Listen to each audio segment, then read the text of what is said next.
Hey guys, Professor Bill, Comic Book University, and Dead Man Logan, issue number 2. Did y'all read this yet? Question. How come every so often somebody will read a comic book before I read it? They'll be like, hey, Professor Bill, did you check out such and such comic book yet? You gotta check it out, man. Oh my god, it's amazing. Nobody contacted me about this one. None of y'all commented nothing. There's no Professor, oh my god. You could have, by Twitter, by Instagram, by Facebook, by freaking smoke signals, whatever. Y'all could have contacted me somewhere, somehow, someplace and talk about, hey man. No. Everybody's just like, forget Professor Bill. Thanks. Appreciate that. Let's get into who actually made this comic book. We got Sins of the Father Part 2. Ed Brisson is the writer, Mike Henderson is the artist, Nolan Woodard is the color artist, and the letterer is VC's Corey Petit. Declan Shalvey is the cover artist, and the variant cover artist is Dave Johnson, with Anthony Gambino as the graphic designer. Okay, so we start off with Spider-Man getting shot down by Neo-Hydra. Not really. This is just Mysterio showing that he has the ability to do this stuff. Now, Miss Sinister went and brought all of this conflict to Neo-Hydra. She brought Mysterio and said, how this is the stuff that I got, and hey, check it out. Go check out the previous issue for all of that. In this particular case, she's realizing that she probably shouldn't have done this. She goes and brings this information for free. And what does Sin decide to do? Rally the forces? No. Instead, she just says, ooh, we can make some money off of this. Well, Miss Sinister could have made some money off of this. It's obviously not what she was going for. She wants to actually do this the right way. Sin is immature and dumber than dog crap. I mean, she's a failure. Just ask her father. She's a tough fighter, but she's no Crossbones, but close enough. And the only reason why she's even tough is because of Crossbones, very specifically. And, of course, the nepotism that she is indeed the daughter of Red Skull.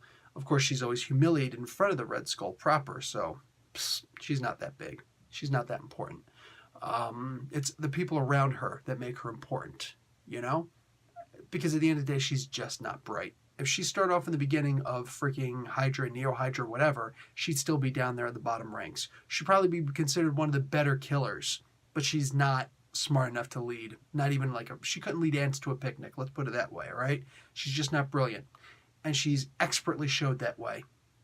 In this comic book, she is shown to just be so dumb. And the only time that Crossbones is ever dumb is when he's listening to her. And he will listen to her because he's in love with her. Madly so. It's a really weird relationship since technically she's only 13 years old or so. Just let that one go. A whole bunch of Captain America comic books you got to read to understand that her body is not 13, but her mind certainly is. Anyway, so yeah, this comic book is just played out perfectly, the way that I would expect a comic book with Sin being brought information would be. Man, she is dumb, and I love reading this.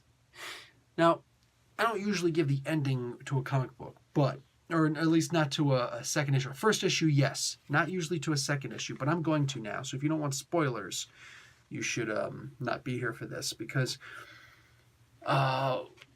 Wolverine, Old Man Logan, he's out there kicking a lot of butt, along with Hawkeye, regular man Hawkeye. Even though Forge has found a way to send him back. Actually shows him, look, you can go back home now. And he's like, yeah, no, not yet. One of the guys that he and Hawkeye had beat up comes in and says, oh yeah, hey, check it out. I actually know where he is. Didn't we just beat you up? Yeah, but you weren't offering me money. And Mysterio owes me money. It turns out that, Mysterio's not going to give me money now.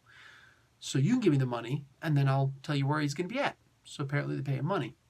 Whatever they do, they go to where he's supposed to be at. And coincidentally, Mysterio just happens to be right on this threshold, this stairway, I should say, outside. And there's a whole bunch of people like Taskmaster and all them around him. And Wolverine's just like, Regen X, check! And he's going to go and he's going to attack these guys straight up, goes into attack. And these guys are like, oh, wow, it's Wolverine. Hey, what's he doing? Oh, no, this isn't good, though. Like, dude, you need to stop. Doesn't sound like regular bad guys, right?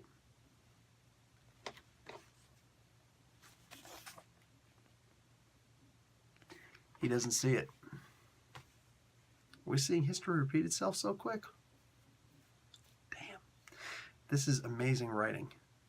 I love this. The art is great in this. You know what I'm saying? I'm not saying it's the perfect comic book, because there's some parts in here where I'm just reading it because I'm reading it, None of it got boring, but not all of it was interesting necessarily. Especially if you don't know a lot about Sin. I could see this comic book being really, but where you're just like, oh my God, she's so stupid. Well, she's not her dad. She's definitely not her dad. She's not, it's not that she's not evil enough to be her dad. No, she's just not smart enough to be her dad. But everything else in here, man, we're seeing that Wolverine's not too smart either, old man Logan. But he does address the young man Logan who's rumored to have shown up again and all that. Really good comic, man. I really love this issue. Again, I can't speak for the whole series. We're only at issue 2 of 12. You know what I'm saying? So, but I love this comic book, man.